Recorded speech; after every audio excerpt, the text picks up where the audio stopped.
નમસ્કાર, આપ જોઈ રહ્યા છો લખત ન્યૂઝ અપડેટ ચેનલ। તમામ સમાચાર અને અપડેટ મેળવવા માટે ચેનલને સબસ્ક્રાઇબ કરો અને બેલ આઇકન પર ક્લિક કરો જેથી તમામ સમાચાર અને અપડેટ તમને મળી રહે। કેન્ટિંગપરા વિસ્તારમાં કાદવ માટી હટાવ્યા વગર પેવર બ્લોક રોડનું કામ શરૂ કરવામાં આવતા રોષ વ્યાપ્યો। પહેલેથી જ પેવર બ્લોક રોડ બનાવ્યો હતો। ગૌચરમાં સરકારી ખરાબામાં માટી બચી જાત અને હાલમાં અવારનવાર ખેડૂત અને પશુપાલકો વચ્ચે માથાકૂટ સર્જાતા પોલીસ કેસ કરવા પડે છે તેવું બનાવ બનવા ન પામે। લખતર ગ્રામ પંચાયત દ્વારા હાલમાં ખોડિયાર માર્બલથી જૂના મારુતિ માર્બલ સુધી પેવર બ્લોક શરૂ કરવામાં આવ્યો છે। આ રોડ ઉપર આશરે 2 વર્ષ પહેલાં ગૌચર સરકારી ખરાબા સહિતની જમીન ખોદી નાખી અને માટી નાખવામાં આવી હતી। ત્યારે ગત વર્ષે વરસાદ થતાં આ રોડ ઉપર કાદવ કીચડનું સાંભળ્યું સર્જાયું હતું।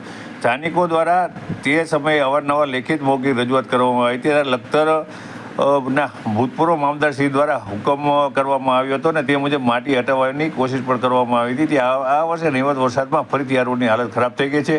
આ રોડ ઉપર કાદવ કીચડનું સામ્રાજ્ય છે। ત્યારે સૂત્રો પાસેથી જાણવા મળતી વિગત મુજબ ગઈકાલે તાલુકા પંચાયતમાં યોજાયેલ જિલ્લા કક્ષાની મિટિંગમાં ઉચ્ચ અધિકારીઓ દ્વારા માર્ગદર્શન અને સૂચના આપવામાં આવી હતી કે કોઈપણ રોડ પરથી સંપૂર્ણ રીતે કાદવ કીચડ માટી હટાવ્યા પછી રોડ રસ્તાનું કામ કરવું, પરંતુ આ કાલની આપેલી શિખામણ અભિબોલા અભિફોખ જેવો ઘાટ સર્જાયો છે અને આ કામ એટલે જ કરવામાં કહેવામાં આવ્યું હતું કે જેથી કરી રોડની ગુણવત્તા જળવાઈ રહે। તેમ છતાં લખતર કેન્ટિંગપરા વિસ્તારમાં માટી કાદવ હટાવ્યા વગર પેવર બ્લોક રોડ બનાવવા માટે મટીરિયલ નાખી દેવાયું છે। જો યોગ્ય કામગીરી કરવામાં નહીં આવે તો સ્થાનિકોના જણાવ્યા મુજબ રોડ પર નાખવામાં આવેલ પેવર બ્લોક ઉપર નીચે થઈ જવા સાથે તૂટી પણ જશે અને લોકોને મળી રહેલી સુવિધા ટૂંક સમયમાં જ છીનવાઈ જવાનો ભય ઊભો થઈ રહ્યો છે।